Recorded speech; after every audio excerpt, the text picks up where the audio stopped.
বিসমিল্লাহির রহমানির রহিম। আসসালামু আলাইকুম রহমতুল্লাহি বারাকাতুহু।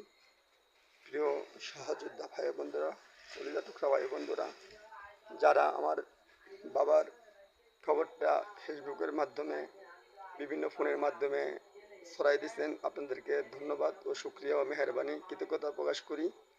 তো আমার আব্বা কলিজার টুকরা, আমার আব্বা বাবা নামের পডকাস্টটা আজকে 4:50 হারাই ফেলেছি।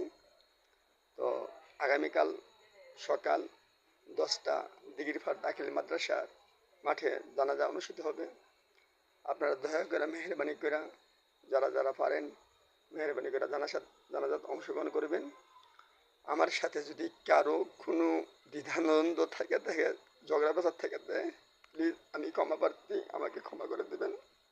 দয়া করে মেহরবানি করে আমার আব্বা জানাজাত শরীক হবেন, আমার আব্বার চিরবিদায় দিয়ে দেবেন।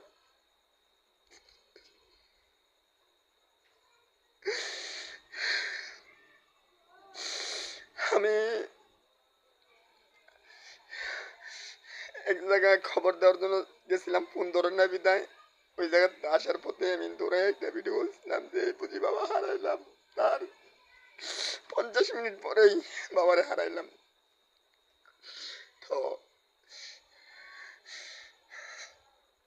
যারা যারা প্রবাস থেকে আমার বাবার খোঁজ খবর নিচ্ছেন, আপনাদের কাছে কৃতজ্ঞতা প্রকাশ করি। সবাই খাস দিলে আমার বাবার জন্য দোয়া করবেন। আর আমার বাবাকে যদি আমার বাবা কোনো দিন কোনো কিছু ভুল ত্রুটি আপনাদের কাছে করে থাকে, আপনারা আমার বাবাকে ক্ষমা করে দিবেন। আল্লাহ জানি আমার বাবাকে ক্ষমা করে দেয়। আল্লাহ জানি আমার বাবাকে, আমার বাবার ভুল ত্রুটি ক্ষমা করে দেন, আমার বাবাকে জান্নাত নসিব দান করে। আপনারা সবাই দোয়া করবেন। এই বলেই আমি বিদায় নিলাম আপনার কাছে থেকে। আসসালামু আলাইকুম।